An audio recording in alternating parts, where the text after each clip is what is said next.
know, one thing that hating men has trained me for is literally trained me for chasing fucking ice cars off of my street. 5 of them right now.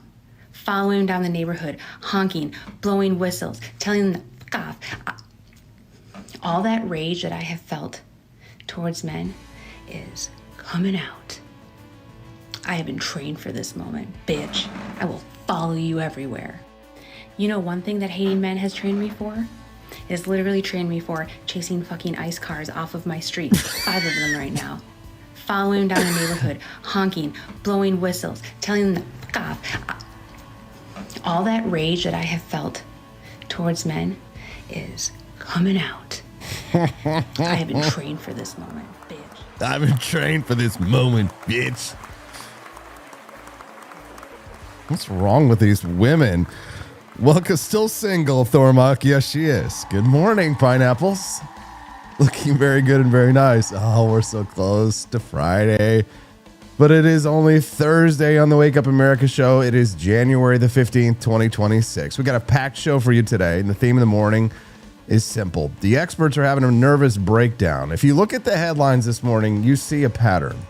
The people who have spent the last 20 years trying to manage your life, telling you what to wear, what to eat, how to think, what to put in your body, are finally realizing you aren't listening anymore.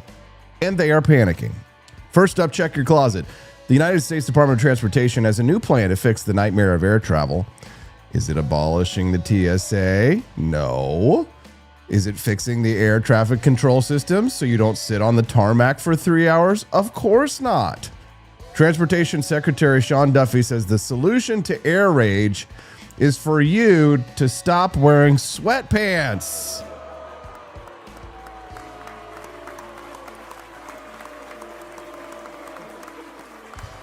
Mom.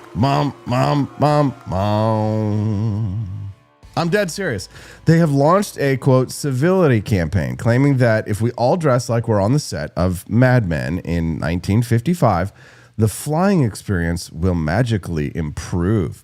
We're going to break down the absolute arrogance of a government that treats you like cattle, herds you through body scanners, squeezes you into a 28-inch seat, and then scolds you for trying to be comfortable. We're calling them the Pajama Police, and we're going to have some fun in that first segment. You guys ready?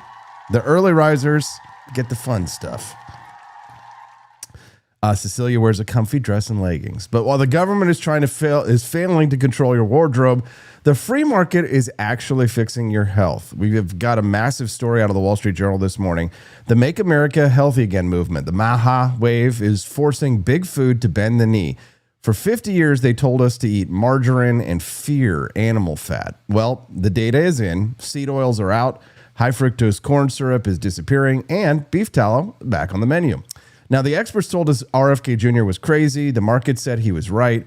We're going to talk about the vindication of the, quote, health libertarians. And if that wasn't enough, the third pillar of the establishment is crumbling, the universities. New data proves that the experts lied about affirmative action. They said ending it would destroy minority enrollment. Instead, it's up. Why? Because students are realizing that the degree itself is a scam. A new report calls the modern college degree a $100,000 receipt for experience. So we're watching the death of the credentialed class in real time. Join us to break all of this down and more. Remso Martinez, we're going to talk about the managerial class losing their grip. And we're going to discuss a fascinating new headline that says America is the sole superpower again. Yes! Back-to-back World War champs. With China fading and Europe in chaos, the U.S. is standing alone. Is that a good thing for liberty, or does it just mean more foreign wars? Remso has the answer. And finally, guys, do not forget, we are counting down May 1st and 2nd, Boston, Massachusetts, the Peterson's Patriots 250th anniversary tour. So if you're tired of the nanny state telling you to wear a tuxedo in the TSA line, maybe you need to go back to the place where Americans stopped asking for permission and started dumping tea into the harbor. So we have a massive discount running right now. It's the capitalist special. You get 25% off if you bring a friend. Go to forlibertyshop.com and lock it in. And remember, we have a deadline to sell 6 more tickets so that the trip actually happens. So head on over to forlibertyshop.com. That's the number 4, libertyshop.com. And when you do, get yourself something real nice along with those tickets. We've got gift packages as well. Last year we did the merch packages and they were a big hit. So we have like custom t-shirts and hats and tote bags for the tour. So make sure you stock up on those extras as well. Go to forlibertyshop.com, get yourself a ticket, buy yourself a merch package. The private dinner already sold out. What you gonna do? What you gonna do? All right, guys. So put down the seat oils. Put on your most comfortable sweatpants. I'm wearing comfy sweatpants today. Turn up the volume. The elites are losing, and we are just getting started. This is Wake Up America. Let's ride. All right, let's get into the lead story. And I want you to be honest with me, guys. Look down at your legs right now. What are you wearing? Are you wearing stiff, raw denim jeans? Are you wearing slacks with a razor sharp crease? Or are you like me, wearing the softiest, baggiest, most comfortable sweatpants that you own? Yeah. Soft and fuzzy. So if you said sweatpants, I have bad news. According to the United States government, you are the problem. You are the problem.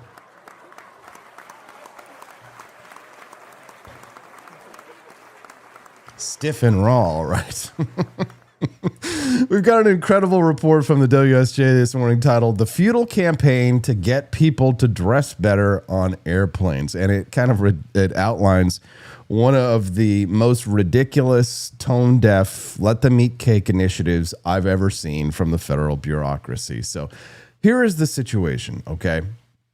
We all know air travel in 2026 is a nightmare, okay? Delays are 4 times more common now than they were in 1990. The seats are smaller than they were in 1990.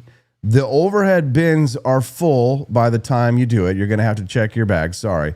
The TSA is, well, you know, we all know how the TSA is. Because of this misery, air rage outbursts on planes have climbed 5-fold since 2019. So the Department of Transportation sat down to solve this. They looked at the data and they looked at the miserable experience of the American traveler, and they found the culprit. The culprit, it's not the airlines. It's not the FAA. It's your hoodie. So Transportation Secretary Sean Duffy has launched a campaign called "The Golden Age of Travel Starts With You." And the premise is that if we all stop dressing like slobs, then we'll all stop punching each other, right? So here's the direct quote from the Transportation Secretary. "Let's try not to wear slippers and pajamas as we come to the airport. If more flyers opt for jeans and a decent shirt, cooler heads may prevail." Cooler heads, Mr. Secretary, with all due respect, have you ever been in a middle seat on a Spirit Airlines flight to Orlando? You could put me in a tuxedo. You could put me in a velvet robe. If I have been sitting on the tarmac for 3 hours with no AC and a kid kicking my seat and Shawanda screaming at the top of her lungs, my cool head is going to evaporate. Jeans are not going to change my attitude.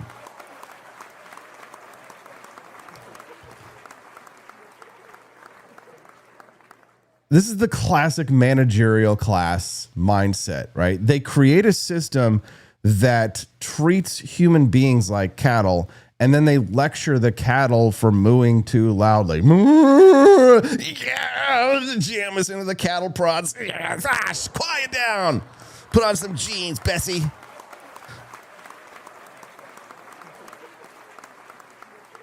Yes, they treat us like cattle, and then they act surprised when people act like cattle. And I think, who was it that said that Amy J.E., she says that she tries to drive everywhere. Same thing. You know, it's funny because they just got a direct flight from Columbia, Missouri, which is, you know, it's about 45 minutes from here in Jefferson City, where it's 19 degrees Fahrenheit. But we just got a direct flight from Columbia to Denver, and this was still enough time for us to book it if we wanted to. But I was just like, no, we're just going to drive to Denver, Colorado for our little trip, Stephanie and I.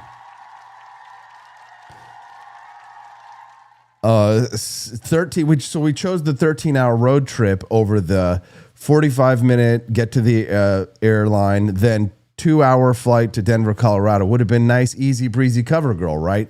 No, because when you really do the math, you might say to yourself, oh, yeah, well, it's a 2-hour flight. But don't forget the 2 hours that you got to get to the airport. Don't forget and that's 2 hours if you're lucky. And then what if there's a delay? And then all of a sudden it's really just it's a 6-hour trip at its absolute best with no problems, no delays, 6 hours maybe. And then what if you get a delay? Then it's like, and then other things slow down. Then you're talking about 8, 9, 10, possibly 12, 13-hour delays. And you know what? You could have been in Denver by then. So just drive. We don't have to be herded like cattle. Drew Van Runkle says that drive blows, though. You know what? When you haven't had a nice road trip in a while, it's not too bad. Once you get past a certain part in Kansas, everything starts to, is really flat and kind of like where am I right now? It's kind of like Tatooine from Star Wars, like the desert in a sense. But we had fun with it. So the Wall Street Journal interviewed Valerie Steele. She's the director of the museum at the Fashion Institute of Technology, or FIT is what they call it, right? And she gave the most libertarian answer possible. She gets it. She said, passengers dress to withstand the horrors that they might expect at the airport. Withstand the horrors. That's it. And the horrors. The horrors and the horrors.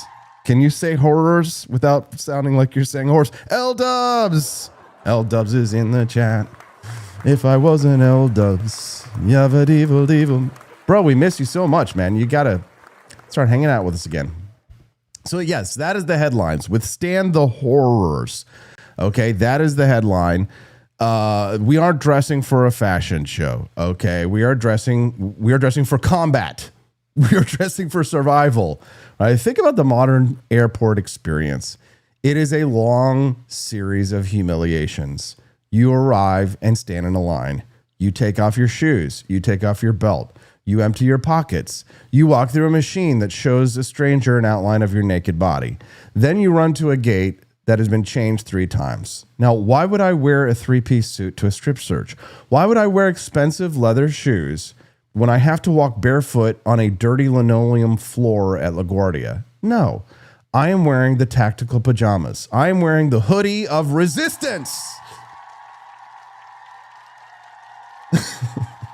Now, the government loves to talk about the golden age of travel. They show us pictures of the 1950s, men in hats, women in white gloves. They were eating roast beef on fine china. And yes, that does look nice. It is nice. But do you know why they dress like that? Because a plane ticket cost the equivalent of $5,000 in today's money. Flying was an elite activity. It was a luxury good. It was for the 1%. Then something amazing happened. In 1978, there was the Airline Deregulation Act. I don't give Jimmy Carter credit for much, but he signed this bill. And what happened? Competition. Good. Prices crashed. The masses could fly. An airline historian by the name of Shay Oakley pointed out that the service became unbundled. So they started charging for everything but the seatbelt. So we made a trade, America. We traded the roast beef and the legroom for cheap tickets. Michelle Wolf, she's a comedian. She kind of nailed it. She says, it's a bus in the sky. And she's right. Nobody wears a ball gown on the Greyhound bus. But here's the darker side of the story. The government claims there is a link between casual clothes and bad behavior. Okay. They think that the pajamas cause the rage. And this is the broken windows theory applied to your sweatpants. But let's look at the actual data, right? The FAA says unruly passenger reports rose 6-fold between 2020 and 2021. Did we suddenly start wearing pajamas in 2020, or did something else happen? Maybe. I'm just spitballing here. Maybe it was the masks. Maybe it was the flight attendants being deputized as federal compliance officers. Maybe it was the arbitrary rules changing every week. But government can't admit that they caused the stress. They have to blame you. It's not the lockdown. It's not the terrible customer service. It's your leggings. It's not the TSA and the government pat downs. It's your slippers, right? I love this quote from Ian Gordon. He's a project engineer who was interviewed for this story. He calls out the scam and says, it seems like equating air rage to attire is making clothing the scapegoat for an overly expensive, stressful, and corporate-oriented flying experience. You know what? Give that man a show on the For Liberty Network. He nailed it. Right? Even the flight attendants union actually thinks this is a joke. So Sarah Nelson, the president of the union, said, flight attendants would just be happy if people would keep their shoes and socks on. Yes, thank you.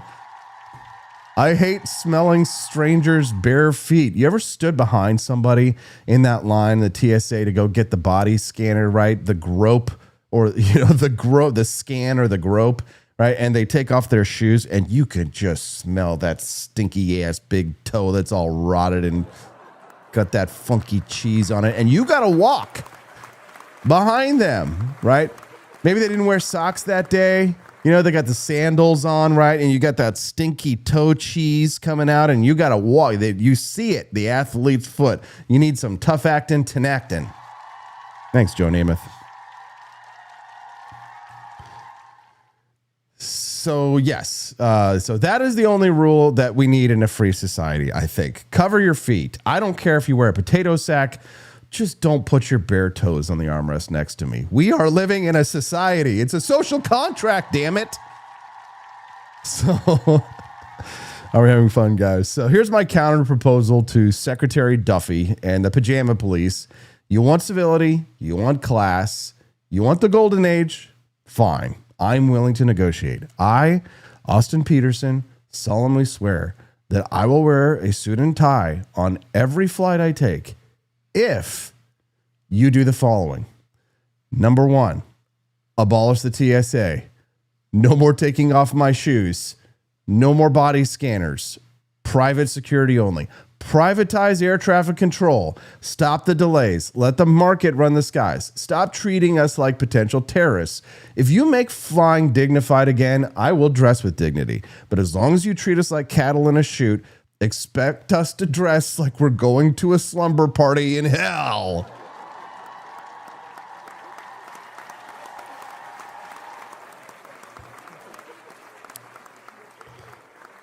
St. Selma's telling a story about her travel fear. She said, I said, Bessa, are you going to explode? They said, don't joke about it, ma'am. Don't joke about it.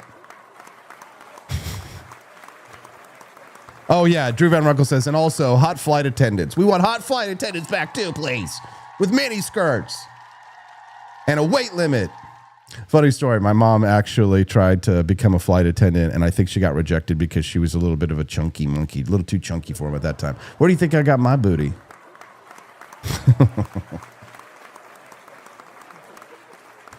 Literally no one says dress like a self-respecting adult living in the most advanced society the world has seen. I'm here for it. Excuse me? Said literally no one.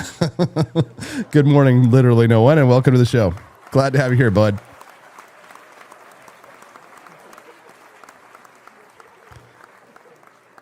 Oh, we're welcome. Grizz Cheese is here. InJam77 is here. Drew Van Runkle and Barney Styles and literally no one, but not literally no one. We're all hanging out here on the Wake Up America show, and I'm your host, Austin Peterson. Guys, so to everyone traveling today, sorry, literally no one. Wear those sweatpants with pride. It is an act of civil disobedience. Don't let the managerial class shame you. You are surviving the horrors of the state, one comfortable elastic waistband at a time. Coming up next, while the government fails to control your clothes, the free market is actually fixing your diet. The MAHA movement has big food running scared. Seed oils are out. Tallow is in. We're going to look at the scoreboard. Health Libertarians 1, Food Pyramid 0. So that is coming up in the A2 block. Stick around. Let's chat. Howdy, literally no one. Welcome to the Wake Up America show, brother. If it's your first time here today, do us a favor. After you click the like button, which everybody should click the like button. After you click the like button, literally no one, click the follow button as well. If today is your first time watching the Wake Up America show, we'd love to have you be a regular guest and hang out with us 5 days a week or as often as you can. When you click the follow button over on Rumble, you'll get a notification when we go live, which is every 5. So 5 days a week, Monday through Friday, 7 to 9 a.m. Central Time. That's the Wake Up America show schedule. I'm the host of the show, Austin Peterson. We've always got new and exciting things happening, new and exciting guests, and great topics. You're going to stay informed. You're going to have a little fun and a little funny. We're not like a lot of right-wing podcasts where it's doom and gloom and the end of times. Do we cover the big, honking, scary news stories? Sure we do. Do we also have a good laugh? Do I like to start their day off on a good note? Yes, absolutely, right? We're not going to commit psychological terrorism on our listeners for the purpose of milking you for every dollar or penny that you have, because scared people are more willing to fork over their cash. And while I would love if you would visit forlibertyshop.com, or our lovingly titled grift shop, I'm not going to scare the crap out of you to do so, but I am going to ask you nicely and politely to support the Wake Up America show. If you're enjoying the content, to drop a little tip in the tip jar. Thank you, literally no one, for the little follow. We appreciate that. Drop a little tip in the tip jar if you are so inclined. A little Rumble rant makes my life a little bit easier. It ensures that the Wake Up America show and the For Liberty Network is running strong. We've got all kinds of great content for you today. So if you enjoyed that TSA story and you'd like to help keep it going, then drop a Rumble rant. Any amount will help us to unlock our bonus content. So for people like literally no one who might be new, I will explain this. I know the veterans are going to roll their eyes, but a lot of people don't know that we actually have unlockables on this show, which means that it's kind of a choose your own adventure. So if we raise a certain amount of money on the show, then that unlocks glittering prizes and fun content that you wouldn't have seen if we hadn't raised that money. So if we raise $100 in either Rumble rants, or say maybe you go to forlibertyshop.com and you buy a box of our delicious Founding Flavors coffee during the show, that counts to unlock our bonus content. At the $100 level today, you will unlock a 5-minute mini documentary. And today's is really good. It's about drugs and steroids. It's a really interesting story that I'd love to share with you, but we've got to unlock it. So drop a Rumble rant or go to forlibertyshop.com. That's the number forlibertyshop.com. When you go to forlibertyshop.com, you'll find our coffees. If you've never tried our Founding Flavors coffees before, get yourself the bundle pack that we have. It's discounted, so you can try the top 3 recommendations from myself. Those are the best that I love, but everybody has their own preferences. You can also, of course, purchase them individually as well. But try it. If you've never tried our coffee before, I recommend it because it really is high, ultra premium quality coffee, because I love coffee, so I would only sell you the absolute best. If you've never tried it before, then today's a great day for you to head to forlibertyshop.com, and you get to help unlock that bonus content. What do you say, guys? Who has the most unhinged eating habits? The president. The interesting thing about the president is that he eats really bad food, which is McDonald's, and then, candy and Diet Coke. But he drinks the Diet Coke all times. He has the constitution of a deity. I don't know how he's alive, but he is. And he's at Mar-a-Lago. He says that the only time that he eats the junk food is when he's on the road, and he wants to eat food from big corporations because he trusts it. He doesn't want to get sick when he's on the road. But when he's at Mar-a-Lago or at the White House, he's eating really good food. So I think you get this, if you travel with him, you get this idea that he's just pumping himself full of poison all day long, and you don't know how he's walking around, much less. Oh, man. The leftists and the lawbirds cannot make me hate President Trump. They just can't. They can't make me hate him. I just picture him on the road eating a double cheeseburger, quarter pounder, Big Mac, filet of fish, and washing it down with a Diet Coke and a medium fries. He's just like me, damn it. I haven't had a filet of fish in a long time, but. And then RFK Jr. there, he's like, he's pumping himself full of poison. He's pumping himself full of poison. Man loves his Mickey D's, L does. Yes, he does.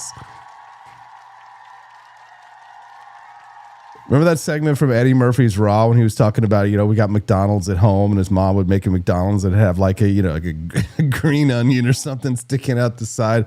Such a great comedy sketch. We've raised $1 towards today's bonus content. Thanks to Drew. Thank you, Drew. Let's do it, guys. Let's unlock the bonus content. Step in or step up. Head to forlibertyshop.com. Whatever you need to do to help us to unlock that bonus content. Buy yourself a box of coffee. Or even if you've got some Bitcoin squirreled away, do a Bitcoin donation. You can see the little tip button underneath the video. When you click that, you can donate Bitcoin to the show, and that goes to help unlock the bonus content as well.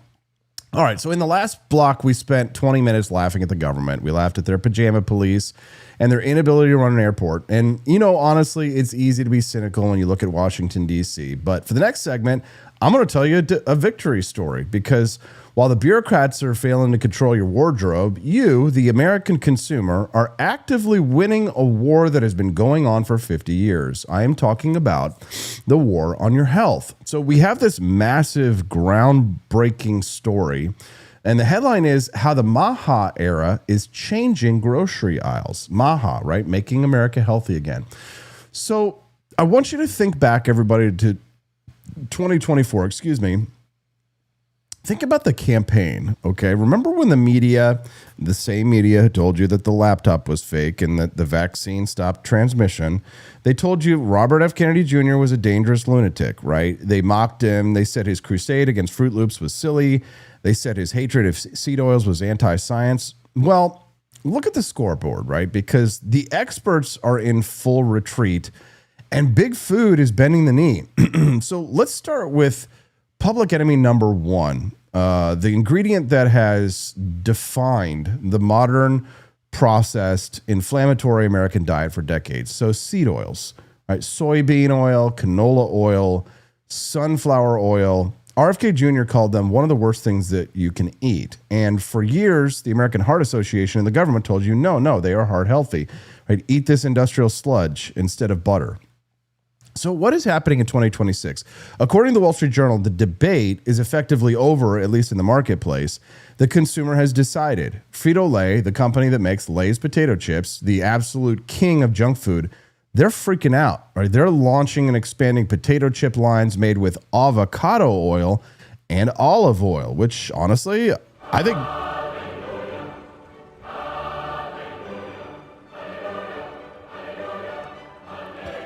Okay, ladies, right? So think about that, right? For decades, they've been frying these chips in this very cheap and allegedly inflammatory corn and vegetable oils because it was cheap, right? Because the government subsidized corn. But now they're switching to avocado oil. Why? And it's because you stopped buying it. The journal explicitly says that powerful forces are pushing the U.S. food industry to overhaul these ingredients because concern is escalating. Right, so this is the power of the market. Right, the FDA didn't ban soybean oil. The FDA didn't stop subsidizing. We killed it. We read the labels. We listened to the podcasts. We looked at the data on inflammation, and we said, "I'm not eating engine lubricant anymore." And Frito-Lay said, "Yes, sir. Here is some avocado oil." Right, but it's not just the oils. Right, the MAHA revolution is coming for the entire chemical cocktail. So let's talk about high fructose corn syrup. Right, this stuff is in everything. It's in your bread. It's in your ketchup. It's in your soda. It's the definition of frankenfood, right? It exists because government distorts the price of corn. But look at the news today. Tyson Foods, they're one of the biggest meat packers in the world. Big, mega food corporation. Tyson Foods has removed high fructose corn syrup from their products. They ripped it out of the Jimmy Dean's sausage, egg, and cheese croissant sandwiches. So if you're eating a frozen breakfast sandwich in 2026, it's cleaner than it was in 2024. Why? I mean, did Tyson suddenly grow a conscience? No, they grew a brain. They realized that they were losing customers on this. Even Coca-Cola is buckling.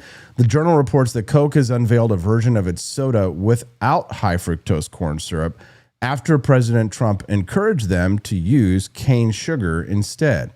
Now, is soda a health food, guys? No, but I would rather drink sugar grown by a farmer than syrup synthesized in a lab.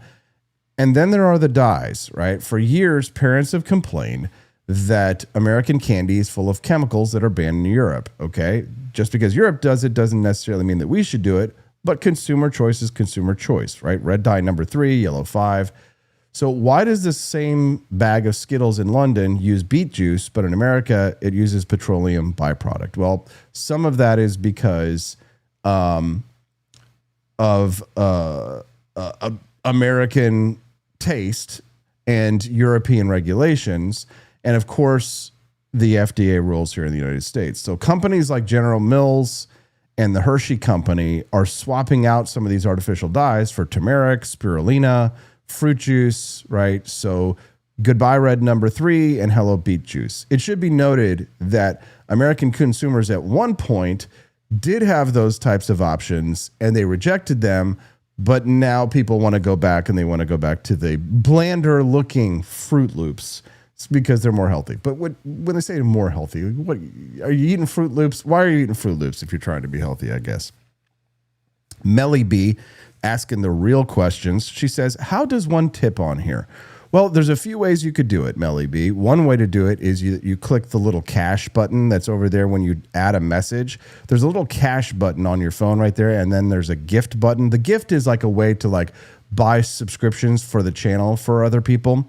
And then there's the little green cash button, and that little green cash button will link up to your credit card, and you'll have to set it up, and then you can donate to the show using that little green cash button. Another great way to support the Wake Up America show and get something nice in return is if you go to forlibertyshop.com, buy yourself a nice box of coffee. I promise you will love it. And if you don't, I will give you your money back. But if you make a purchase at forlibertyshop.com, that of course helps support the show as well. And then for those who are the true patriots who are saying to themselves, you know what, I'm going to support Austin and Stephanie and Brad and the Wake Up America show and the For Liberty Network as a full-time job and donate $17.76 a month. We've been getting an incredible number of Peterson's Patriots signing up at wakeupamericashow.com/support. So you can choose how you'd like to support the Wake Up America show. And Melly B, we're so deeply grateful to have your support. And it's nice to have an old friend hanging out with us again. Somebody who knew me back in the good old days. Literally no one says tips through Rumble Wallet too, of course. Yeah, brand new Rumble Wallet, but that's for like cryptocurrency people. So, and somebody did go to the Griff shop this morning and bought themselves a nice box of Franklin's Electric Elixir. Not kidding, that stuff is delicious. If you've never had the Electric Elixir, highly, highly, highly recommend. I cannot recommend it enough. It is so delicious. Everybody who loves it gets addicted. It's great. All right, so speaking of food, coffee, right? Now we're going to talk about the main event, right? The biggest lie the government ever told you. The lie that gave us the obesity epidemic. Saturated fat is bad and animal fat is dangerous, right? They told us to throw away the lard. They told us to stop saving the bacon grease. They told us to eat, I can't believe it's not butter. Well, guess what? I can't believe you lied to me. The Wall Street Journal reports today that beef tallow is making a massive comeback. Beef tallow, rendered fat from cattle carcasses. Whole Foods Market, right? The temple of liberal grocery shopping, just released their 2026 trends forecast. And what did they list as the hot new item? Tallow. They call it a nourishing and nostalgic fat. Nostalgic. That is the key word. Do you remember McDonald's fries before 1990? I do. They were crispy. They were golden. They were delicious. Why? Why? Because they were fried in beef tallow. And then the health experts screamed. They said, it's too much saturated fat. Use vegetable oil. So McDonald's switched. The fries got soggy and America got fat. Now, the pendulum is starting to swing back. Restaurants are switching back to tallow. Brands are selling jars of it on the shelf. And look at the dairy aisle. So the USDA data is pretty shocking. Sales of whole milk rose 5% last year. Meanwhile, total milk sales are down because nobody wants the skim milk anymore. Right? They want the milk. They're rejecting the watery white lie of skim milk. We want the fat.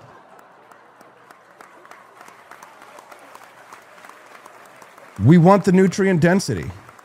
We are drinking the milk that our great grandparents drank. So, hold on. I thought I had a video of this. Where's Donald Trump? I love this meme. Here's a good meme. I'll pull it up on there. I want someone to look at me the way that Trump looks at milk. Look at that. Oops.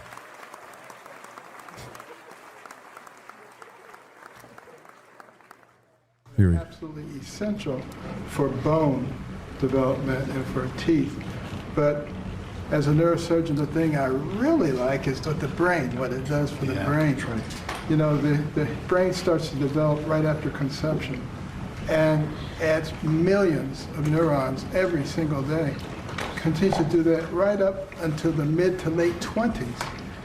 Now, it's important what that brain is getting during the development. Is it getting soda or is it getting milk? So milk would help your cognitive ability. Absolutely. You can tell who's been drinking. Take a cognitive test. I've taken a lot of them. I've aced every one of them because I drink milk. It's good for it, and it shows. Do you consider that? It's the things that are absolutely easy. We're winning, man. America is winning again. Doesn't it feel good to win again? Doesn't it feel good to have a president in the White House who doesn't hate our country? All right, now before we pop the champagne on all these victories, on all this winning, before we start getting tired of winning, we do have to address the establishment response to this because they're not going down without a fight, right? They can't defend the chemicals anymore. The science is clear. So instead, they're going to pivot to economics. So I want to read you a quote from Jeff Grogg. He is a managing director at a food consulting firm. Now that title should setting up the alarm bells, right? He's warning you that the MAHA shift is going to hurt your wallet. He says every food trend and legislative intervention is driving prices up. We're back to animal products in this weird counter trend, and beef prices are through the roof. He also says real ingredients cost money. I need a sound effect like a record scratch here, okay? Real ingredients cost money. Let that sink in, okay? What he is saying is, we used to feed you fake ingredients because they were cheap. We used to feed you corn syrup and soy oil because it kept our margins high. Now that you demand real food, we have to charge you the actual cost of nutrition. And you know what I say? Worth it. I'd rather pay $6 for a box of crackers made with olive oil than $4 for a box of crackers made with inflammatory sludge that's going to cost me $50,000 in healthcare bills down the road. So cheap food is the most expensive thing you can buy because you pay for it with your life. So this is where the elites get it wrong. All right, this is where the elites get it wrong, right? They think that we are stupid. They think we just look at the price tag, right? But we have tools now. The article mentions apps like Yuka, Y-U-K-A. Have you guys used this before? Have you seen it? Okay, you scan the barcode and it gives you a score. It tells you hazardous additive, right? It sort of decentralizes the knowledge, right? And what does that prove? We don't need the FDA to keep us safe, right? The hive mind of the internet has already figured it out. So this is the ultimate libertarian victory, okay? Government regulation failed to make us healthy. In fact, the food pyramid probably made us sick. Government subsidies of corn and soy distorted the market, but information and consumer choice are finally fixing the mess. So next time you're in the grocery store, look at that bag of chips, look at that bottle of milk. If it says avocado oil, if it says whole milk, if it says no high fructose corn syrup, smile. That is a victory flag. That is proof that when the American people wake up, the corporations have no choice but to follow. Captain Taipan, speaking the real libertarian truth, says, I'd rather pay less than $4 because the government hasn't messed with the market. Oh, market, of course. Oh, you crazy libertarians. You think you could just have your milk and drink it too? No, I'm sorry. You're gonna pay through the nose. Heart of Erie says the Yuka app is great. I've had it for 2 years. Well, you're way ahead of me then. Honestly, I only just heard about it yesterday, so I'm going to download it and try it and just see what we can find out. What do you guys think? Calville says fresh milk, fresh eggs, and bacon eaten here. Legalized sales. I don't know about you guys. I'm pretty old. I'm 44 years old. I remember the 1980s before everything kind of switched over to the 1990s. So I do remember going to McDonald's and getting those beef tallow fries. I just have this. I know that this isn't like some profound story. But I just remember sitting with my cousins in a McDonald's in the 1980s in Raymore, Missouri, and talking about how we wish that we don't even need the cheeseburgers. We didn't even, we just wanted to have the bags of French fries. Just give me bags of French fries. I could just eat the French fries all day long. And those French fries were golden, crispy, delicious, fried in beef tallow. And now a lot of times, you know how whenever you open up those fries and you pull the fries out from a thing of McDonald's, you're like, no, I don't eat McDonald's, Austin. I only eat avocados every day, right? I'm a crunchy granola MAHA mom.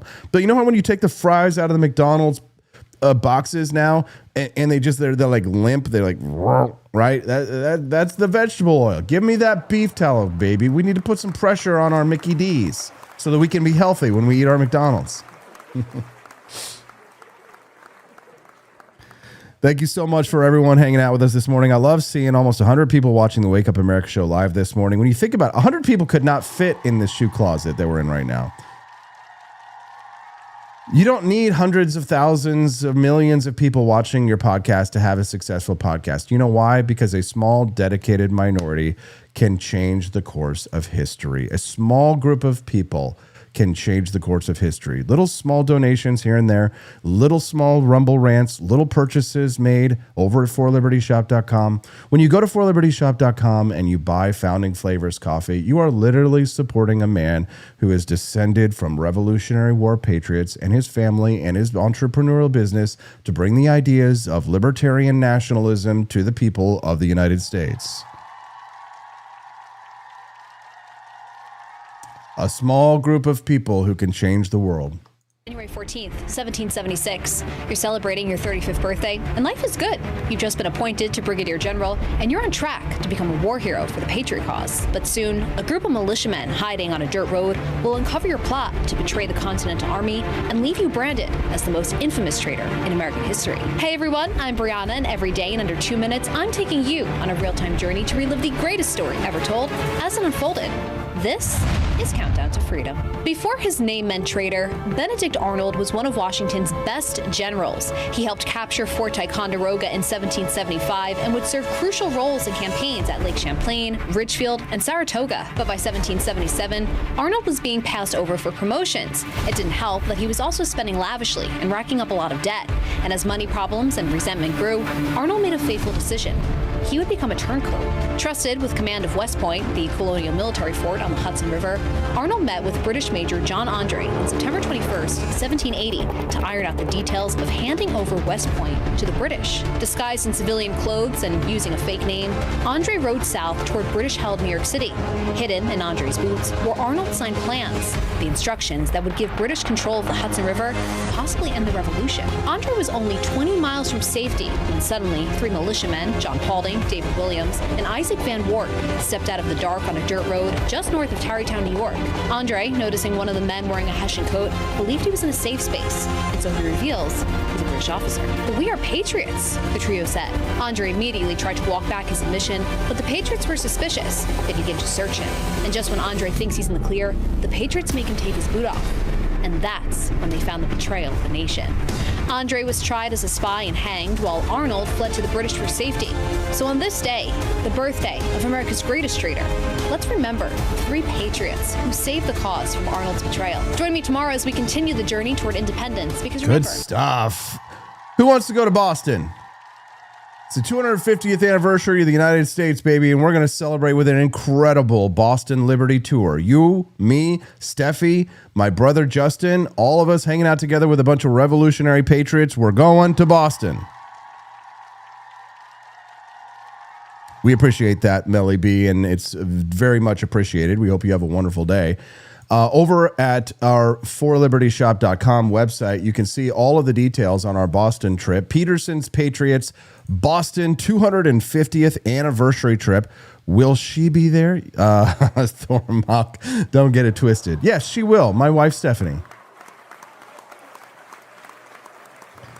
Come and join us in Boston. We've got 8 days left for that Boston 25 group discount. So if you're bringing more than one person, make sure that you use that code Boston25 to get 25% off your whole trip.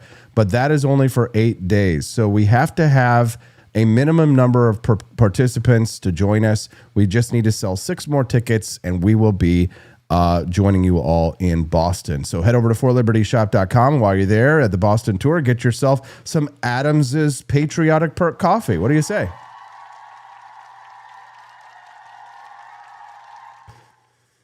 Thank you so much for everybody joining us live this morning. Please do click that like button as well. We're going to have Remso Martinez to talk about the return of American unipolarity. He'll be joining us live here at about 12 minutes. If we manage to hit that $100 level raised for bonus content, then you'll get to watch the mini documentary instead of our commercials today, which is way more fun. So keep those Rumble rants rolling and head on over to forlibertyshop.com. Steffi, she made some really cool new products over at forlibertyshop.com. So don't forget to check out all of our latest merch drops. When you go to forlibertyshop.com on the front page and you scroll down, you'll see our latest product drops. Stephanie dropped a couple of new products yesterday that she really liked. Sewing My Way to Freedom tote bag. That's really cute. She also put it on a t-shirt. I really like the tote bag. Sewing My Way to Freedom. And then there's Betsy Ross, and she's sewing the American flag. Very cute. Very cool.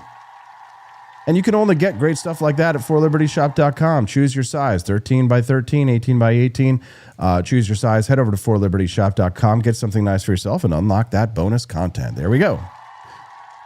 Siggy's mom has got it going on. Up. All right, here we go, guys. Next topic. So while the market was fixing the food, the universities are still trying to sell us a rotten product. If you think that the food pyramid was a scam, just wait until you see the data on the college diploma. So we have new numbers showing that the degree has become a $100,000 receipt. So let's talk about the collapse of the credentialed class. It's going to be a great show today. So stick around for the entire show. You cannot miss a single minute. Drew Van Runkle ran that app, says that his Cheez-Its are only 5 out of 100 good. Ooh. We spent the morning looking at how the experts are failing in transportation and nutrition, but there's one institution that's more powerful, more arrogant, and more expensive than all the others combined, and that is the university system. For 50 years, the American university has rested on two giant lies. Lie number one, we need racial discrimination, which is affirmative action, or minorities will disappear from professional life. Lie number two, you must buy our degree at any price or you will be a failure in the modern economy. Well, on this Thursday morning, January 26, 2026, today, we have definitive proof that both of those statements were lies, and the entire scam is unraveling before our eyes. So let's start with lie number one, the idea that meritocracy is racist. We have to go back to 2023. Do you remember when the Supreme Court struck down racial preferences in the Students for Fair Admissions case? The media, the deans, the Democrats, they all screamed in unison. They said that this is the end of diversity. Black and Hispanic students will vanish from law schools. It's Jim Crow 2.0. Well, we have the data. It turns out that the experts were wrong. Again, okay, I'm looking at a bombshell report from the Wall Street Journal by UCLA law professor Richard Sander and researcher Henry Kim. They analyzed data from 150,000 law school applications over the last 5 cycles, and here's what they found. Law schools have reduced racial preferences. In fact, in the 2024-2025 cycle, top 40 law schools cut the weight given to race by about half compared to the old days. So, if the preferences are gone, did minority enrollment collapse? No. The data shows that the total number of Black and Hispanic students matriculating at law schools actually rose by more than 5% over the past 2 years. Wait a minute. How is that possible? How do you get less affirmative action, but more minority students? Reason number one, the cascade effect. Professor Sander explains when law schools stop putting a thumb on the scale, students don't just disappear. They go to schools where they're actually qualified. Maybe a student gets rejected by Harvard, so they go to a moderately elite school instead. And the student who gets rejected there goes to a good state school. And the result, minority enrollment rose by 19% at non-elite schools. And here's why that is a good thing. It solves the mismatch problem because under the old system, students were thrown into environments where they struggled to compete because they were chosen for a quota, not their scores. Now, the gap in credentials between black students and their classmates has narrowed by nearly half. That means that these students are going to earn higher grades. They're going to graduate in higher numbers, and they're going to pass the bar exam at higher rates. By removing the help of government, these students are actually going to be more successful. Reason number 2, the number of black and Hispanic applicants jumped by more than 30% after the Supreme Court decision. Why? Because people want to play a fair game. When you tell people the deck is stacked, they give up. When you tell them that the standard is merit, they step up. The authors put it perfectly. They likely recognize that degrees untainted by preferences will have greater market value. No, Sherlock. No, really? Oh, really? Right. So the next time that some libturd tells you that meritocracy is white supremacy, show them this data, right? Meritocracy is actually the best thing that ever happened to minority enrollment. But while the universities are fixing their admissions, they have a much bigger problem. Their customers, the students, are realizing that the product is trash. This brings us to lie number 2, which is that the degree itself is worth it. All right, we have a fascinating Future View survey from the Journal where they asked actual college, yes, I use the Wall Street Journal a lot for my research, right? Is the college degree worth it? The answers are absolutely brutal. So there was a student named Ethan Tran from Davidson College. He gave the quote of the year.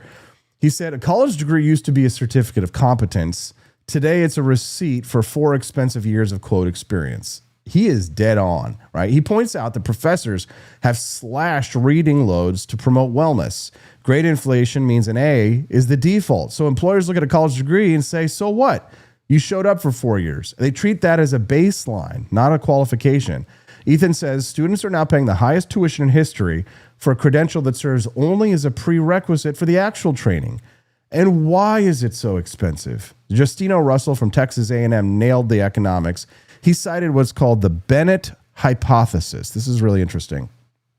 Basically, 40 years ago, the government started handing out unlimited student loans. Justino calls it Big Daddy government because the government guaranteed the money. Universities raised the prices. They didn't spend that money on better teachers.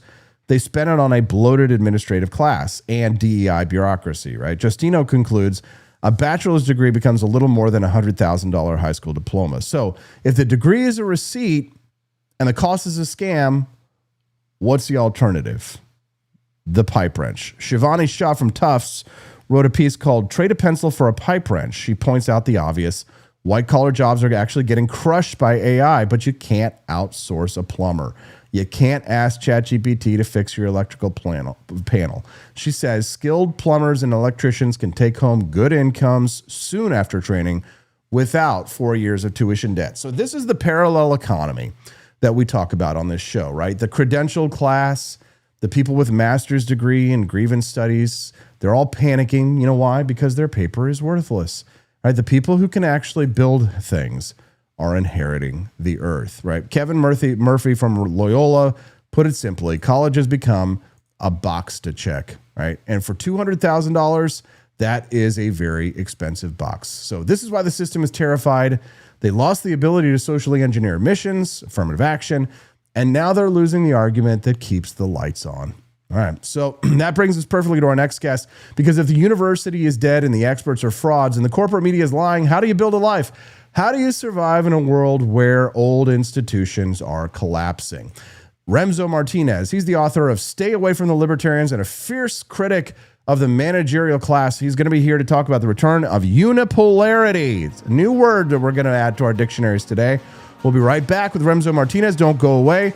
Go to the Grift Shop. Get yourself some coffee. Let's unlock that bonus content, guys, so we can have that mini documentary play after the next segment. For now, it's commercials for you. It's the Wake Up America show on the 4 Liberty Network.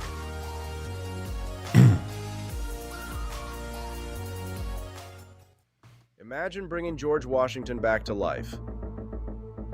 Just to explain that in 2025, men can get pregnant, waving an American flag might offend someone, and our government is $34 trillion in debt. But that's not all, George. We have drag queen story hour for toddlers. Pronouns are mandatory. And Harvard can't define woman. Oh. And we send billions to Ukraine but can't fix potholes in Ohio. You know, just normal modern empire stuff. I'm sure he'd be totally cool with it. Right after he finishes reloading. He didn't cross the Delaware for this nonsense, but you can carry on the fight with gear that would have made King George cry. Shop bold, shop free, shop for libertyshop.com.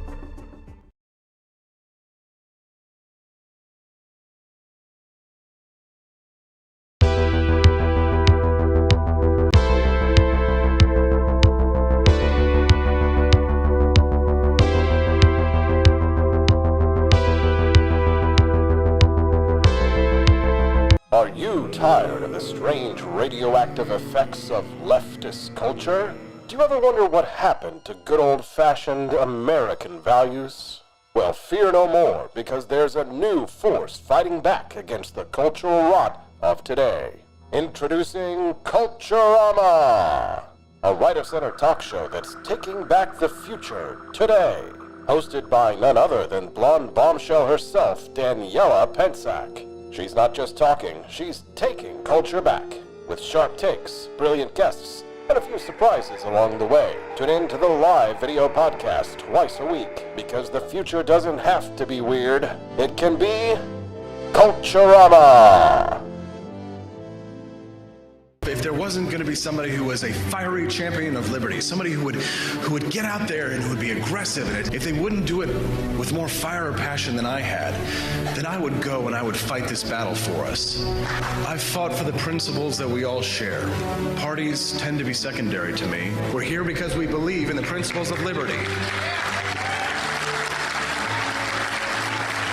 I am not a perfect messenger, but I think I'm a damn good one. This is a replica of our first president's flintlock pistol. You have my full support, my respect, and my gun.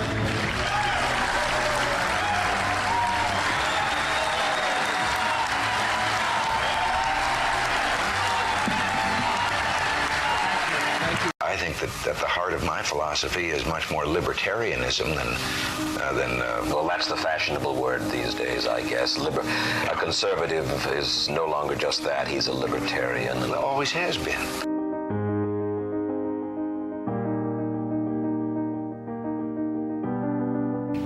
Yet any time you and I question the schemes of the do-gooders, we're denounced as being against their humanitarian goals. They say we're always against things, we're never for anything.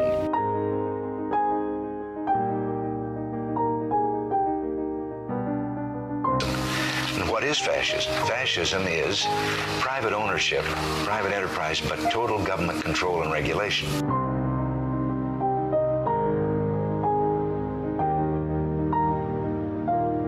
Well, the trouble with our liberal friends is not that they're ignorant. It's just that they know so much that isn't so.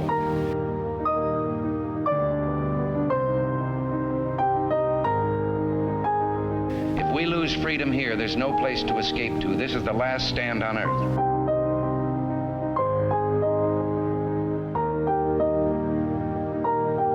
This is the issue of this election. Whether we believe in our capacity for self-government or whether we abandon the American Revolution and confess that a little intellectual elite in a far distant capital can plan our lives for us better than we can plan them ourselves.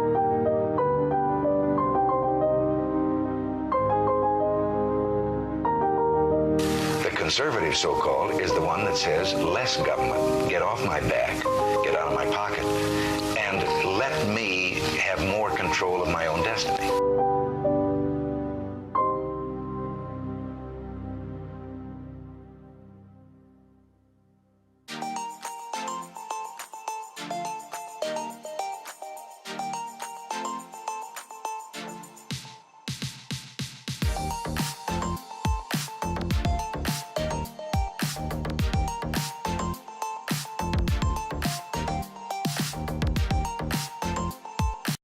Do you hate the deep state? Do you reject the Antichrist in all his...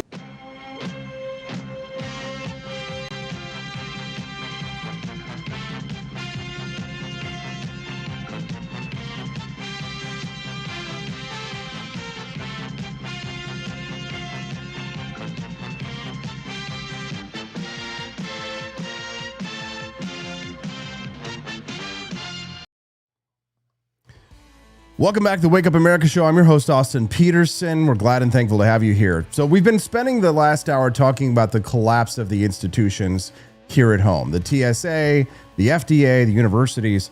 But if you look overseas, something even bigger is happening. For 20 years, the foreign policy establishment told us a very specific story. They told us that America was in decline. They told us about the rise of the rest. They told us that China was inevitable and that we are entering a multipolar world. Well, look at the map in 2026. So China's demographics are collapsing. Europe is turning into a museum. Russia is isolated. And suddenly the headline in the Wall Street Journal says it all. America is the sole superpower again. We are back to a unipolar moment. The United States stands alone. But for those of us who love liberty, is that a good thing? Does sole superpower mean Pax Americana and free trade? Or does it mean the world police are about to get a bigger budget and more wars? Joining me now to discuss is a man who knows a thing or two about the art of war. He's from Marketer on the Run. He's a media analyst, a culture warrior, and the author of Stay Away from the Libertarians, Remso Martinez. I should have followed your advice years ago. Remso, good morning. How you doing, brother? Austin, what strange times we live in today. They are strange times. Yeah. Greenland, Remso, what do you think? Buy it, invade it? I heard that the UK sent one soldier to defend it this morning. And Denmark sent two. So, that's obviously a show of force right there. To kind of go off what I said earlier, the Chinese have a saying that says, if you wish someone interesting times in their future, it's essentially wishing them a death sentence. And I think that's what the world has said to the United States for many years, which is, I hope you have interesting times ahead of you. We look at this and we think that, history is in a deterministic sense, that it's already written, that it's inevitable, that the scholars and the experts and the specialists have spoken. Therefore, who shall defy them? It's the good old Fauci, do not question me, I am science. If you go against me, you go against science type of mentality. But, nothing is set in stone. Nothing is, already decided for us. As Trump has shown the last year, we can just do things sometimes. And to your point on Greenland, this is the only time I will ever say publicly that I agree with Rick Santorum on something. And I bring up Rick Santorum specifically because he used to say during his multiple failed presidential campaigns that if America is not at the top of the world, somebody else is, and that is not a world we want to live in. While we might disagree with how that looks specifically, that itself is not incorrect. If we're not at the top of the world, somebody else is. And under Obama and Biden, we really began to see that. What happens when America begins to recede its influence overseas, and then we begin to go ahead and target cameras and guns at home. With that said, though, am I saying that we need to go back to George Bush, neoconservatism? That's not the case either. But there is something to be said with the world knowing that the United States wants to be your friend. The United States really just wants to make money with you and trade with you and have all the benefits of living in this giant blue ball with you. But if you screw with us, if you're putting the world in a situation where people will die, where trade will cease, and where we're all in a more threatened state of life, we'll kill you. And that's just where we're at right now. I think the best way to say it is that, I'm not anti-war, I'm pro-peace. Because sometimes you have to go ahead and you have to bag a narco cartel drug leader to go ahead and make sure that hundreds of thousands of Americans aren't dying of fentanyl. Sometimes you just got to do things, Austin. And you know what? We realize now with Trump that we can just do things. We can just do things. I know that, our Ron Paul roots and people are going to be mad at us about that. I'm going to get a angry tweet from Chase Oliver this morning. He's really after me these days for all my Trump bootlicking. But you know what? Boot tastes good. Yeah, well, he's not president, and he's not president for a reason. Yeah. The fatal conceit of libertarians, and I've really had to address this with myself, is that and let me talk about myself. Let me project. Let me just talk about myself instead of projecting.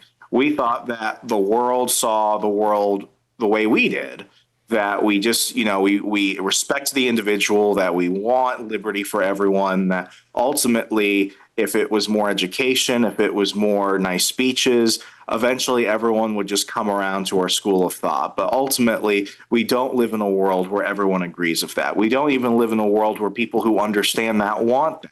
It's not always just a level of ignorance. I was saying in 2019 that, kicking out those Confucius centers from college campuses was one of the best things we could have ever done. We had to kick out the communists, and we did under Trump. Why? Because it's not that we needed to have more Cato scholars, put their reputations on the line by seeing who could out-debate a Chinese intellectual who has been studying communism since they were out of the womb.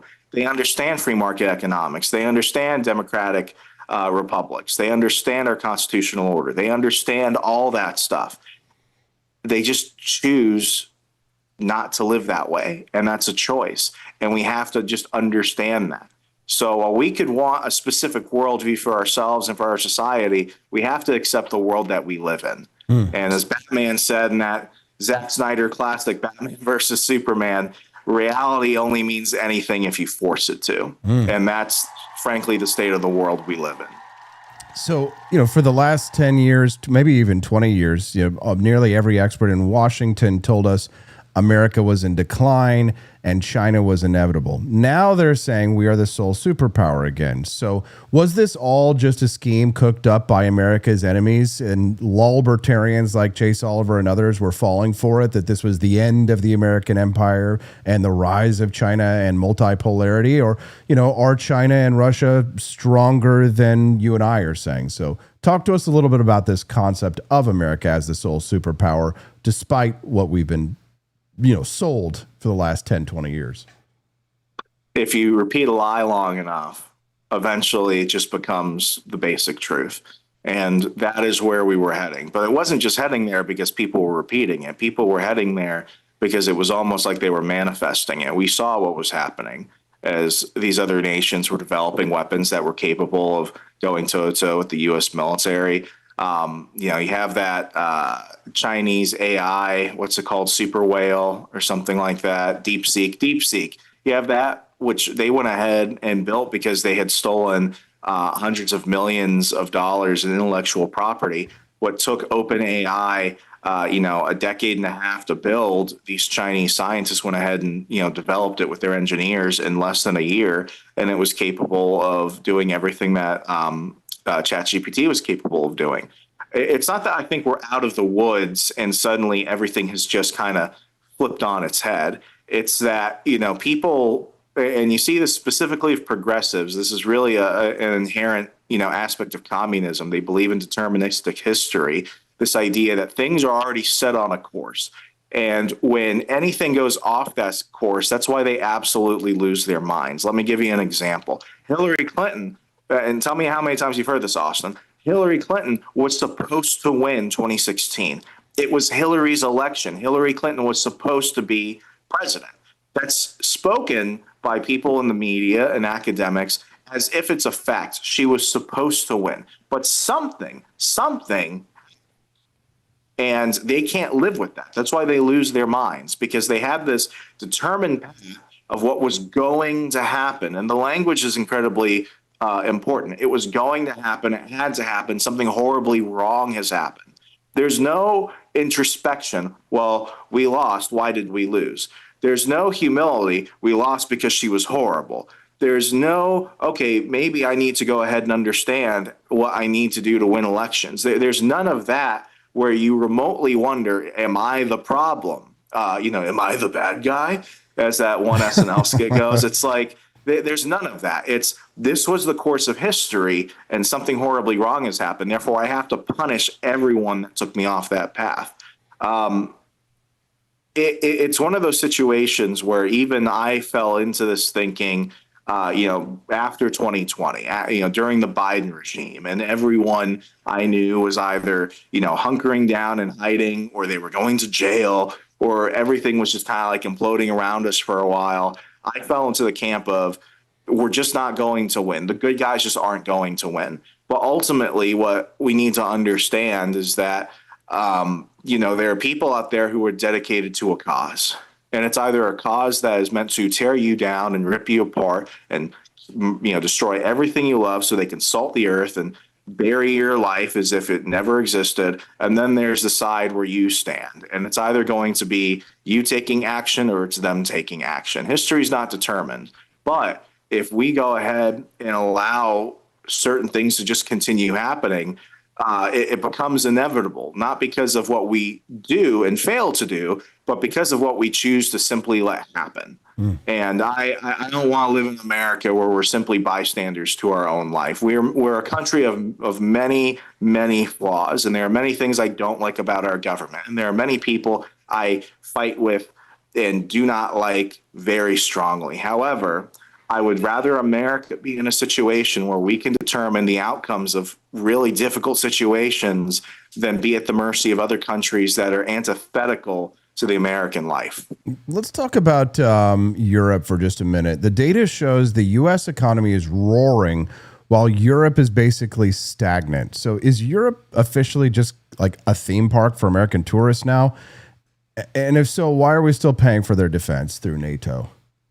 Well, Europe is my least favorite Islamic caliphate. If you're going to go to an Arab nation, you might as well go to a nice one like, the UAE. You might as well go to Dubai. It's much safer.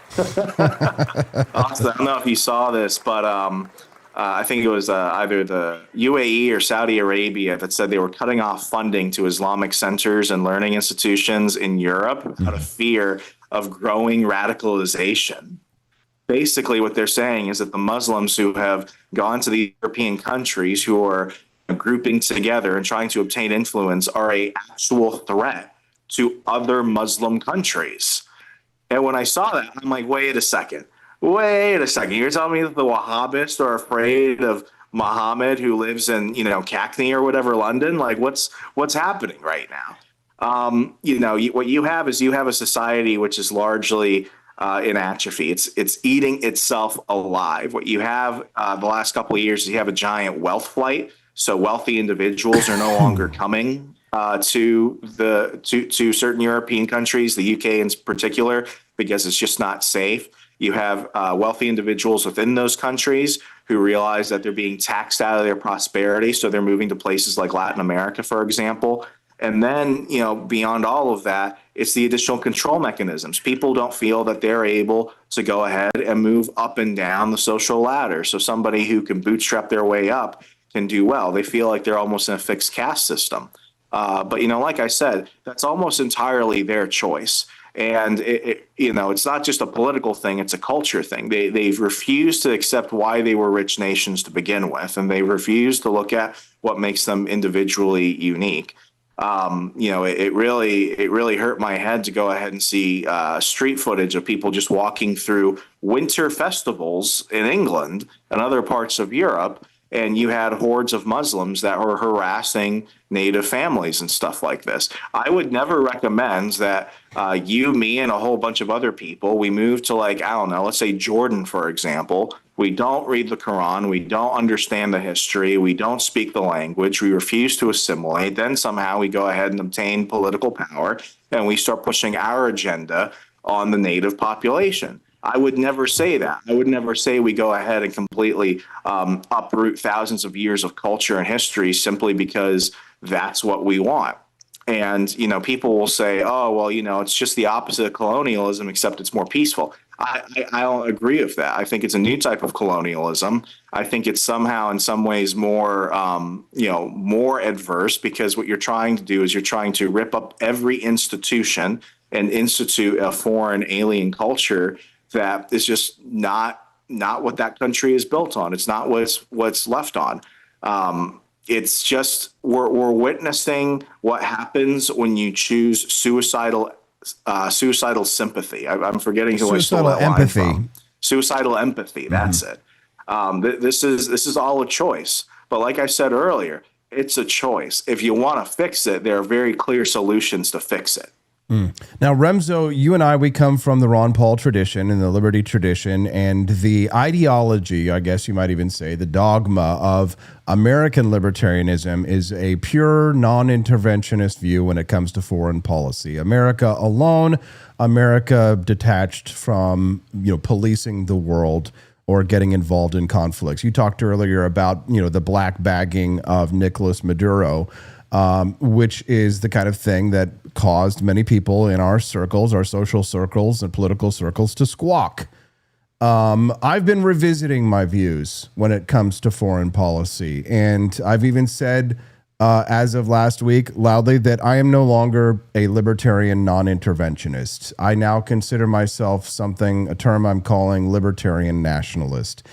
And my argument is that we need to stop focusing so much on the processes to achieve liberty and start examining whether or not the ends are libertarian ends, meaning that are we actually getting more liberty from these processes that we claim to uphold and hold dear?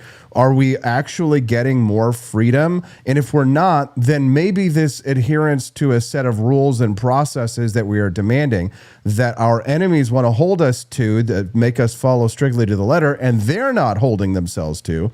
In other words, I was having this conversation with Judge Napolitano yesterday, and he was beating his gavel. We must follow international law. We have a UN treaties, and I'm like, why? Screw the UN. You and I, we don't believe in the United Nations.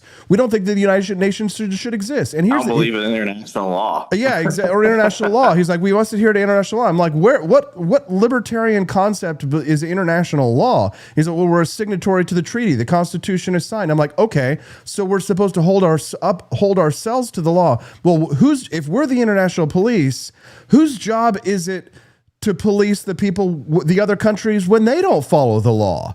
Right? Is that also so what? We can never interfere with them and force them to uphold to their end of the contract, but we have to always uphold our side of the contract. Am I going crazy? Am I auditioning for an editorial role at the Weekly Standard and Bill Kristol? Am I going to be joining the Bulwark and the Never Trump neocons with these points of view, Remso, or is this something else? Tell me I'm crazy, or tell me I'm not crazy. Yeah, well, Austin, you're not saying we need to go and, for a decade and a half, try and teach Iraqis the purpose of Western liberal democracy. You're not saying we need to go ahead and sacrifice hundreds of thousands of U.S. servicemen and women for the cause of Halliburton. You're not saying that we need to go ahead and just bomb countries indiscriminately and then just not even talk about it. You're not saying we need to change the world. What you're basically saying is that if you want to play in the same playground as the United States, there's got to be a set of rules. And at the end of the day, I don't even care about labels anymore. I think the last 5 years, and for folks that remember my podcast of the We Are Libertarians Network and everything, there was a period where that phrase post-libertarian came out. More succinctly, I think I'd consider myself, a populist, pro-civilization person. Anything that keeps my way of life going is what I care about. But, when you become a libertarian when you want to just be left alone and live peacefully. You become something completely different when you realize that they never will. And I don't think I need to go ahead and apply my sense of morality to people who are not going to remotely see eye to eye with me on things. And when it comes to Maduro, that's a very, very clear case right there. Maya Angelou said, when people tell you who they are, accept them. I accept the Ayatollah in Iran. I accept Nicolas Maduro. I accept China. I accept Russia. I know exactly what they want. Why would I pretend that I can convince them? This is a world where things only make sense if you force it to. And power's a real thing. And I think the problem with the American right is that we often play this game where it's like, well, if we do this, if we do that, the left is going to do it. The left is going to do whatever they want anyway. Nothing has ever stopped them. They've never once asked, let's think about the conservatives. Let's think about people who are different than us. There's a reason why Tulsi Gabbard and RFK went and, joined up with Trump in 2024 and why they're in this administration, because they have dragged us into a state of lunacy where simply being a normal person is a revolutionary act. So I really don't care about what other countries have to say about how we do things. I really don't care about what a bunch of third world communists have to say about the United States, especially when they're trafficking criminal illegal aliens and fentanyl into our country. I'm tired of watching Americans die and saying that there's nothing we could do about it. The same libertarians that say, well, borders are imaginary. Okay, then in that case, we just went ahead and crossed over an imaginary border to deal with an imaginary leader. And we're going to save real American lives. I don't care anymore. I'm pro-America, and that's what I want. This is America first. This is pro-civilization. This is how you keep the peace. Yes. You threaten everyone. If you choose to, I'm not going to curse on your show. If you choose to mess with us, there will be immediate repercussions. Thank you for not cursing on my show. That's my job. I'm trying not to curse, during the season. I'm really trying not to do that, at least on, great shows such as yours, Austin. So I'm trying to hold back on that a little bit. We appreciate that, but I'm glad that I have your point of view on this one. Jason Lyon over on Twitter doesn't agree. He says, I've lost the plot entirely. That's what he says. Because I said something quite provocative, which is that Trump is the most libertarian president of our lifetimes. And guess what? It's true. Scoreboard. Scoreboard. That's all I gotta say. Like, scoreboard. I mean, if you sit down, and the thing is that the problem with the modern liberty movement is that they're incapable of entertaining a thought without accepting it. They're incapable of sitting down and wargaming things out, because the problem is, when you have an ideology, Remso, and you have a dogma, or at least a set of dogmas applied to that ideology, rather than using their thinking, their critical thinking, and looking at something from an agnostic perspective, everything is always viewed from the lens of the ideology. I know this because I used to do this. Everything is viewed through the lens of the ideology, rather than looking at the circumstance as it lies. So the question for me, for you is, can you still be a libertarian and still believe in these principles and ideals without necessarily holding to everything that Ron Paul said dogmatically and only following it to the letter? Which might mean, Remso, too, that sometimes we break with Thomas Massey. Sometimes we might break with Rand Paul, which puts us on the odds of the liberty movement. But it does put it with the majority of people, at least, who can think for themselves and can even disagree with some of our libertarian leaders. What do you say? What does it matter to be a libertarian if you can't own your property, you can't speak your mind, and ultimately you're not going to be in a position of power, but instead the people who are the opposite of libertarians are, and now they get to dictate your outcomes?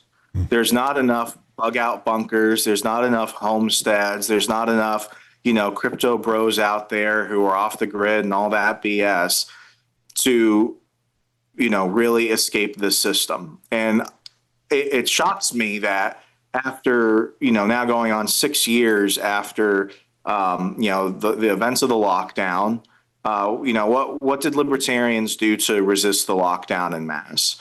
What did our heroes do? I mean, largely, luckily we had Rand Paul and Massey fighting against, the COVID tyranny and everything. But what happened to our friends? Let me see. Cato went ahead and said, get the jab and, love your digital, blockchain passport and everything. A lot of people just rolled over.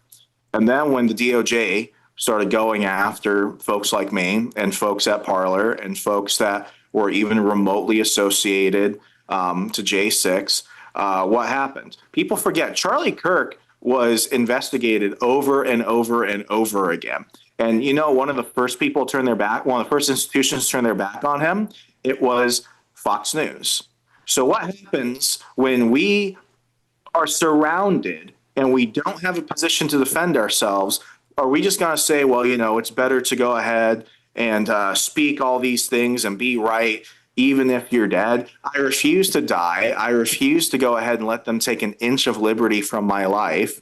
And I'm willing to use and take advantage of any position of power I can.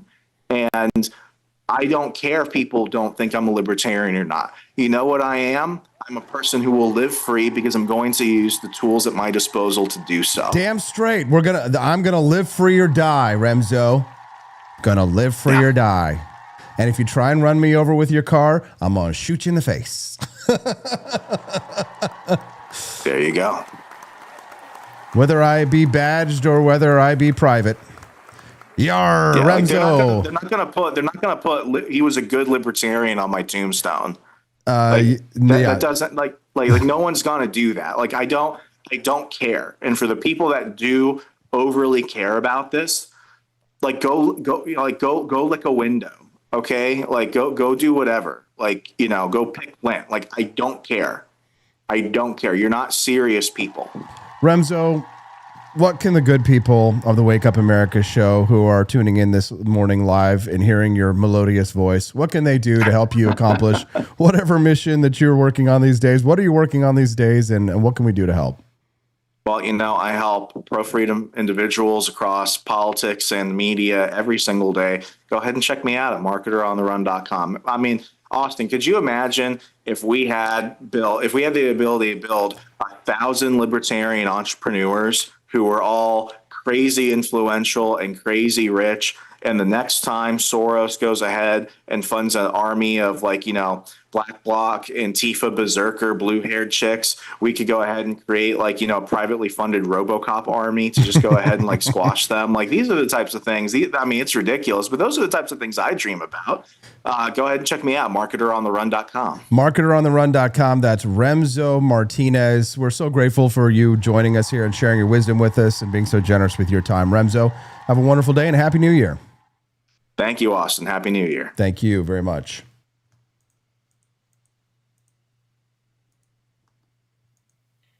I think that United States public policy has done a really, really, really good job of pitting cash poor homeowners and working class homeowners and middle class homeowners against renters. And we need to figure out how to navigate that as organizers. It's really quite difficult, right? Because, like, yeah, Stone is a bigger and worse target than, like, you know, Mrs. Smith, who owns 15 buildings. But Mrs. Smith, who owns 15 buildings, still, like, kind of sucks and has a lot more stability than renters. And there's more of them than there are of the Blackstones. And so it's just like this challenging dynamic that white middle-class homeowners are a huge problem for our renter justice movement. I think that... What? White middle-class homeowners are a problem for this. Let me just, why don't I hear that phrase again at the very end there? What, who, what? Challenging dynamic that white middle-class homeowners are a huge problem for our renter justice movement. White middle-class homeowners are a huge problem for... White middle-class homeowners are a huge problem for our renter justice movement. Yes, we are. Damn straight we are. Good morning, Pineapples. Looking very good and very nice. Welcome to the Wake Up America show. Ask yourself this. Is the Wake Up America show, as it is right now, as you've watched so far, is it worth a little tiny donation perhaps? Or maybe a big donation? Maybe today's the day somebody's going to step up and they're just going to blow away the bonus content right now. And they're going to say, wait, we've raised $63 right now. I'm going to step in and I'm going to donate $40 to the Wake Up America show right now, live, right here.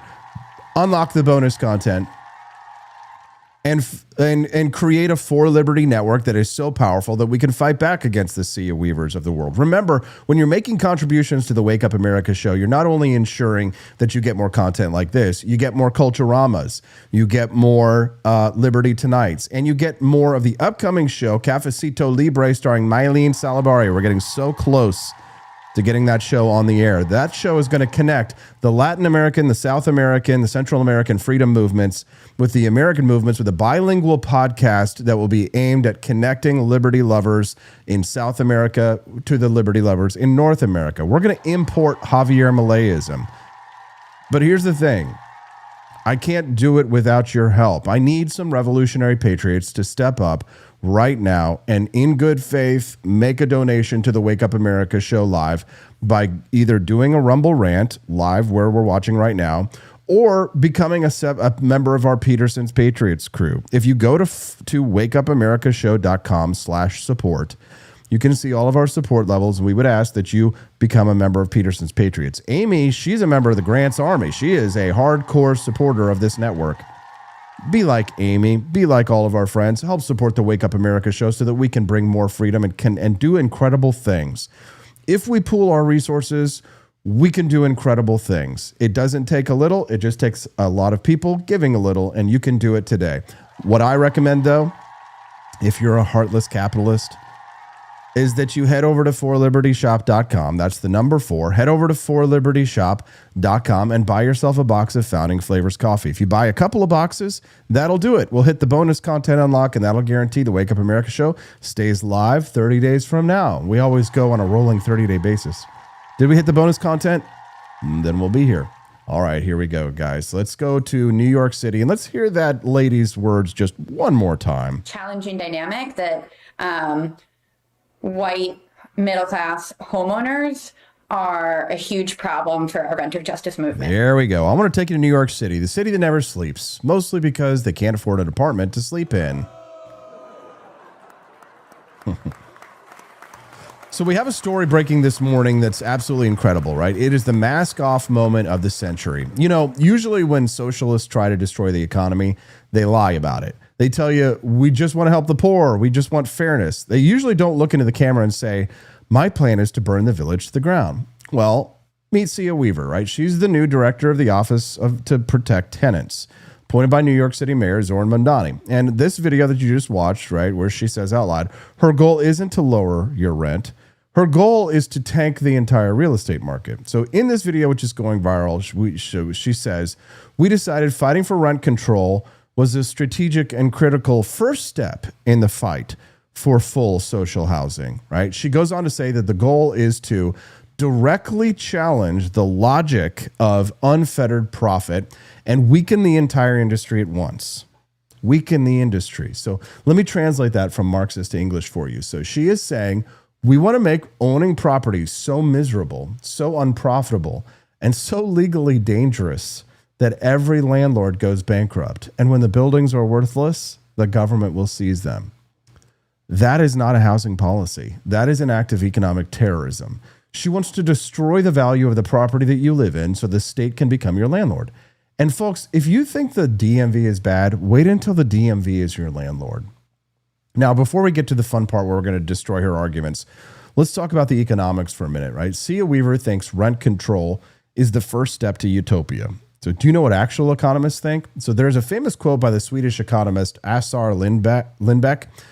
And remember, Sweden is a socialist country, right? Even they know this. Lindbeck said, in many cases, rent control appears to be the most efficient technique presently known to destroy a city, except for bombing. Bombing. Why? Because when you cap the price of rent, you destroy the incentive to build. You destroy the incentive to repair. If a landlord can't make enough money fixing the roof, guess what? He doesn't fix the roof. The building rots, the supply vanishes, right? This is Econ 101, but Sia Weaver doesn't care about economics. She cares about power, and this little retard, she cares about power, and she cares about hurting this class of people. Just like this challenging dynamic that white middle-class homeowners are a huge problem for our renter justice movement. You damn right it is, right? She explicitly says in this video she wants to strike a blow to the entire real estate industry. She wants to punish the people who provide the housing. Imagine if a mayor appointed a director of restaurants who said, my goal is to strike a blow to the grocery industry and starve the chefs. You would say, Mr. Mayor, who is going to make the sandwiches? Right? In New York, nobody's going to make the sandwiches. They're just going to have social housing.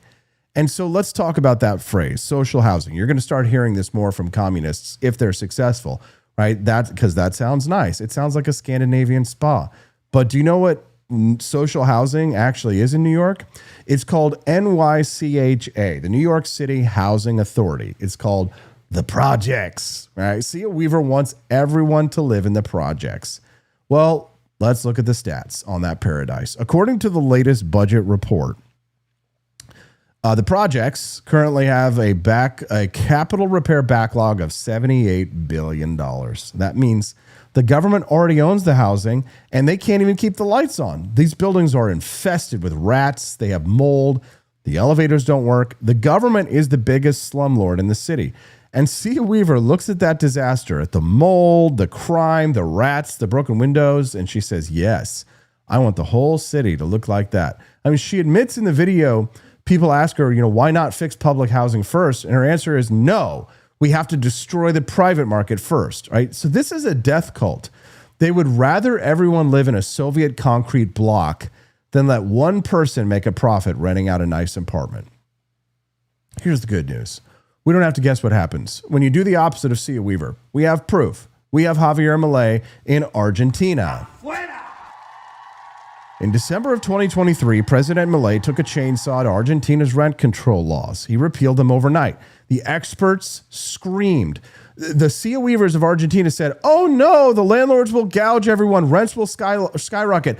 100 retarded economists said that Javier Milei is going to destroy the Argentine economy. They signed a letter. 100 economists. We're talking about PhDs, doctors with pointy heads. They all signed a letter saying that Milei was going to destroy the economy with this. Well, what happened? Well, here's the data from the Institute of Economic Research. After Milei killed rent control, supply exploded. The supply of rental units in Buenos Aires increased by 170%. Prices dropped. Real rental prices, adjusted for inflation, fell by 40%. Did you hear that, Cia Weaver? Prices went down because suddenly landlords weren't afraid anymore. They took their apartments off of the black market. They renovated them. They put them up for rent. Competition kicked in. And then when landlords compete, tenants win. This is the exact opposite of New York. In New York, Cia Weaver wants to tank the market, and you can't find an apartment for under $4,000. In Argentina, Milei unleashed the market, and you can find a studio for $200. Scoreboard, Liberty, 1. Socialism, 0. But it gets dumber. You won't believe it, but it does actually get dumber. Yes, the politics of envy destroys everything, Amy. Because with these people, it always gets dumber. It's not enough to destroy the rental market, right? Cia Weaver also hates people who own the homes, right? In a series of deleted tweets, which are never truly deleted thanks to the internet, she attacked the very idea of owning a home. She tweeted that home ownership is a weapon of white supremacy masquerading as a wealth-building policy, right? Buying a house, white supremacy. Fixing the fence, white supremacy. Planting a garden, white supremacy. Paying your mortgage, racist. Why does she say that? Why does she say this? Because independence is the enemy of socialism. If you own your home, you don't need the government. You have an asset. You have equity. You have a castle that the king cannot enter. Cia Weaver doesn't want you to have a castle. She wants you to have a unit in Block 47 assigned to you by the state, provided that you vote the right way, of course. Double plus good voting for Kamala Harris, right? They call this social housing. I call it feudalism with better PR. They want you to be a serf on the government's plantation. And if you try to escape buying a house, you're a white supremacist. If you try to escape by buying a house, you're a white supremacist. Even if you're black, even if you're Hispanic, right? The goal is clear, total dependence. So here's the lesson for today. When you see headlines about tenant advocates or fair housing, look closely, right? Are they trying to increase the supply? Are they trying to make it easier to build? Or are they like Cia Weaver? Are they trying to tank the market because they hate the idea of profit, right? So we've got two paths before us, essentially, America. Path A, the New York path, the Cia Weaver path, right? Rent control, shortages, a $78 billion repair backlog, rats, and a bureaucrat telling you your desire to own a home is racist. Or path B, the Argentina path, freedom, competition, a 170% increase in supply, and cheaper rent for everyone. I know which path I'm taking. I'm taking the chainsaw. All right, guys, if you want to escape the Cia Weavers of the world, you need to surround yourself with people who understand liberty. We're going to go to Boston May 1st. All right. Join us in Boston, Massachusetts on May 1st and 2nd. Head to forlibertyshop.com and read up on our Boston Liberty Tour. Tickets are available, and we need to sell 6 more for the trip to happen. Okay, guys, it's time for us to hang out together in Boston and fight for liberty on America's 250th anniversary. So I hate to disappoint you guys. I'm going to end the show a little bit early here today. I'm starting to lose my voice. We got, I think, COVID in this household. The girls are sick, and I'm trying to avoid getting sick. So I'm losing my voice. So I'm going to try to save a little bit so I can have some for you tomorrow, because tomorrow's Freedom Family Friday. We want to have the Freedom Family, don't you? Okay. Thank you for all you've done for the Wake Up America show. Thank you for all your financial contributions and gifts. Better luck next time on the bonus content, maybe tomorrow. Hope you all have a wonderful day, and we'll see you right back again here tomorrow. Tonight, Culturama. Remember, 7 p.m. Central, rumble.com/Culturama. I'll see you guys right back again here tomorrow on the Wake Up America show and the 4 Liberty Network. Have a good one.